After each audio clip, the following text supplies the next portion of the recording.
سلام و سپاس که با آزادی آنلاین هستید. امروز درباره کوچیدن تاجیکان به روسیه صحبت میکنیم که چه خوبی و یا بدی دارد. ولی اول ویدیوهای شما را از تاجیکستان و روسیه میبینیم. ویدیوی اولی در بین دو کشور است و از داخل قطار مسکو دوشنبه. داخل پویست همین قدر خنک است.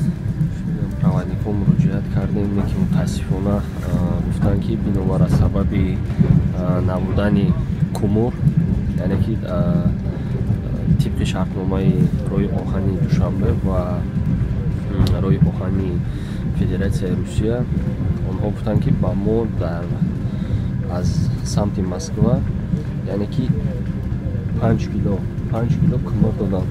همین سبب آنها نمیتوانند در این فصل تیرما پاییز رو با میگیم که قوه بوغی تعمیر کنند. از همین سبب به نهایت مشکل است حالی برادرانی که در مهاجرت هستند، از مهاجرت به وطن یعنی برگشت هستند. ویدیو دیگر از خود تاجیکستان است و درباره یک مشکل جدی که در همه راه‌ها می‌بینید و با مرگ انسان‌ها نیز انجامیده است. در تاجیکستان عزیز ما خیلی ماشین بسیار است. محترم راننده‌ها پیاده‌گذاران را راه نمی‌دهند. یک ویدیو دیگری را از محله دمینزاده از شهر کولاب به ما فرستادند و مؤلفش شکایت کرده است. در محله به قول او غاری هست که از نظر مقامات دور مانده است. مؤلف ویدیو میگوید اگر اینجا آبخیزی شود ممکن است خانه‌های گرد و اطراف را شسته برد. او از مقامات کولاب پرسیده است مگر آبخیزی سال 2010 را فراموش کردید که محله چرمگران را شسته برد. او در ویبریمان نوشت شرط است سیل خانه‌های ما را هم زده نصفمان را نابود کند، بعد شما آمده اینجا را پاکیزه کنید. اکنون درباره کوچیدن تاجیکان به روسیه گپ میزنیم. گزارش در این باره در وبسایت رادیو آزادی بحث زیادی برانگیخت و مباحثان را به دو جبهه جدا کرد.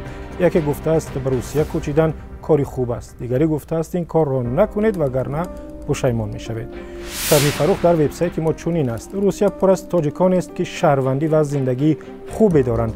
هر کجایی که آینده من و فرزندانم خوب باشد آنجا برایم وطن است. در 28 سال استقلال فقط وعده و دروغ شنیدیم و خلاص. زندگی برعکس مشکل شده است، نرخ‌ها بالا می روند، جای کاری موافق نیست.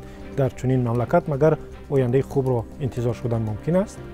کاربر دیگری با نام مرد باش نوشته است مگر حکومت تاجیکستان خجالت و یا ایذا نمی‌کشیده باشد؟ مردم از بیکاری و زندگی بد گریخته می روند و این یک شرمندگی است، گفته است. او کاربر دیگری با نام دلفوزه نوشته است یک شناسی ما نیز با شادی به شهر خبرسک کوچ بست با وعده شهروندی، مکان زیست و جای کار.